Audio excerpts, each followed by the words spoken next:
I mean by overpromise? I mean you need to develop a powerful, differentiated brand promise that separates you from everybody else out there that you compete with.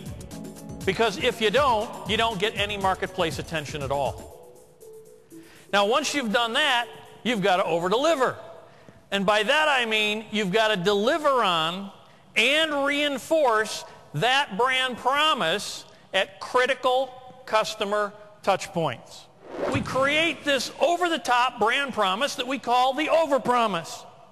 And then we align our products so that they fulfill the brand promise, our systems so that they fulfill the brand promise, and our humans, our people, have to be taught how to fulfill and reflect and amplify the brand promise.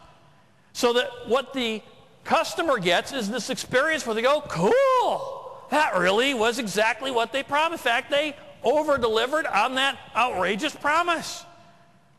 And they get so excited about it, they get passionate about it, and they become advocates and they tell other people. They spread word of mouth. Everyone can overpromise and overdeliver. This is not just for large companies. We saw it work equally well, in fact, sometimes better in small companies. You can do this at the division level. You can do it at the department level. You can do it with project teams, sales teams, customer service teams can do their own brand promise and their own touch points. In the movie Crazy People, Dudley Moore was an advertising executive who dared ask the question, what if we just told the truth in advertising? How would that work? And here's the ad he wrote for United. It said, your fear of flying may be valid. There are lots of crashes and people dying like crazy. But you should also know that more people arrive at their destinations alive on our flights than on many others. So if you have to fly, fly us. Most of our passengers get there alive.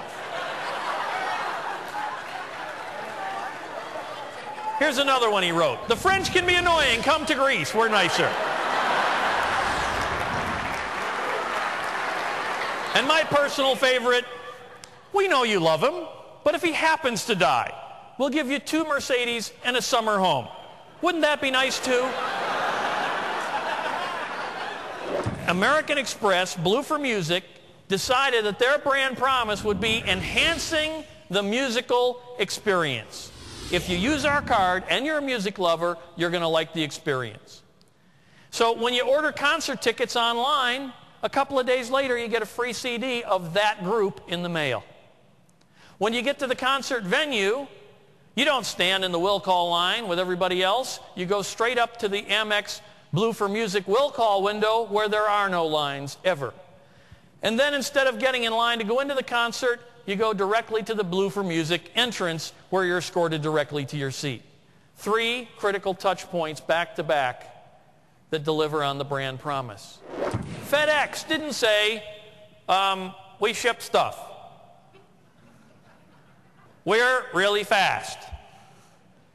What they said is when it absolutely, positively has to be there overnight. Why? Because there were a zillion other shipping companies. And they carved out a niche that only they could deliver on. When it absolutely, positively has to be there overnight, people said, okay, this one absolutely positive. They go, good, got it, boom, there. People go, wow, they did that.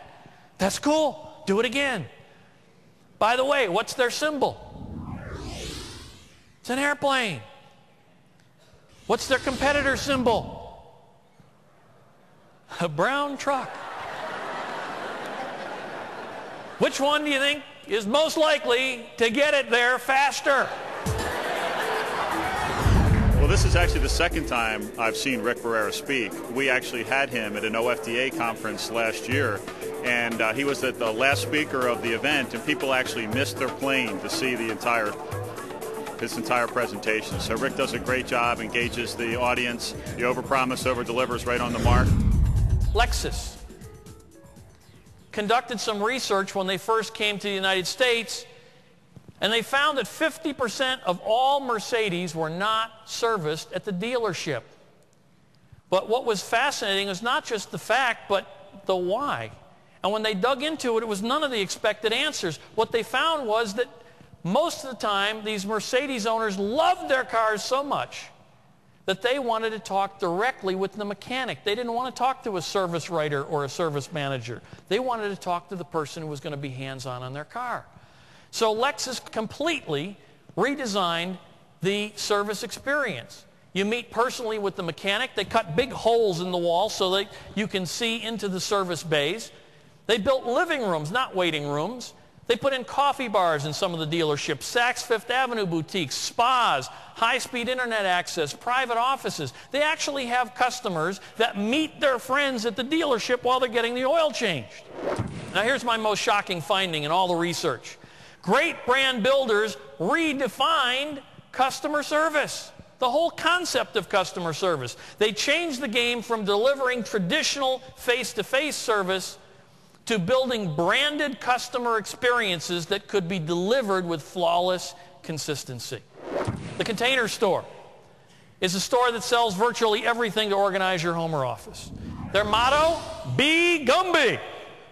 It's about flexibility. They will do virtually anything they can to solve a customer problem. And they talk about the man in the desert analogy a lot. If you came across a man in the desert who had been stranded there, what do you think that person would need? Water is the obvious answer. But what they do is they say, what else would he need? Would he need medical attention? Would he need transportation? How about a cell phone to call his loved ones? The point of this exercise is to look beyond the obvious need to the non-obvious need. So here's a question. How many of you have a written document for each of your people describing in detail the role that they're going to play in your company, what their style should be, what they should look like, how they should sound, how they should behave, what their attitude should be like, what their point of view should be, and what emotions they should be trying to elicit from the customer at each critical touch point? Anybody know what this is? It's a JetBlue airplane. How do you know that? 50 channels of free television in the back of every single seat. You want to know the true meaning of priceless? Travel with a child just once on JetBlue. Rick Barrera's client list reflects his experience with many of the Fortune 500 and rapidly growing smaller firms. He has helped these organizations assess their future and shape their destiny. By far the most professional yet personal presentation we've ever offered our members. Best of show. You were rated #1. Professional, dynamic, informative, and inspiring. You were absolutely brilliant in your presentation to our leaders. I tell you, Rick is really a special kind of guy. I mean, I feel like he's become our partner over the years. He's been studying our company for 4 years. There's nobody that I know that works with us on these kinds of presentations that has done the preparation that Rick has done. I mean, he's an extraordinary kind of a guy. Well, you know, John, not only has he added to our culture and helped us execute better, but he's so flexible. I mean, Rick did a couple things for us. Last year when we had our meeting, we were giving a financial presentation by a financial institution, and it was so dry and so horrible. I remember. In about 2 hours, Rick put together a presentation for us, and it blew our AutoZoners out of the stadium. They were so good, it was so pointed about how they could manage their finances, and that wasn't even part of Rick's program. He invented it on the spot just for AutoZone. He really is amazing. He knows our culture so well. He's been in so many of our stores. It's just unbelievable, and it seems like he's the one guy that can take the message that we're trying to deliver and tailor it to our audience. Yeah. If I were you and I was going to try to differentiate myself in the competitive arena that you play in, I would use these 16 reasons every day with every customer. You ready? Here they go. I'm going to go fast. Now, how do you use these 16 reasons? Put them on the back of your business card, so every time you give it out, you got your 16 reasons right there. Attach them to your email signature so they get that every time. Feature them in your newspaper and business journal ad. Here's my favorite one. If you can recite all 16 from memory, this order's free. Asterisks, up to $100. Okay, but think about this. If your customer actually memorized all 16, would it be worth $100 to you? In a heartbeat. Well, he's right. let's overpromise so that we can raise the bar, and let's overdeliver because everybody else is delivering. What we want to do, we want to over-deliver. So his message, I think, is one that is going to resonate throughout this conference. How do you create a breakthrough brand in a fraction of the time, at a fraction of the cost of the traditional methods? It's simple. Overpromise and overdeliver. Thank you.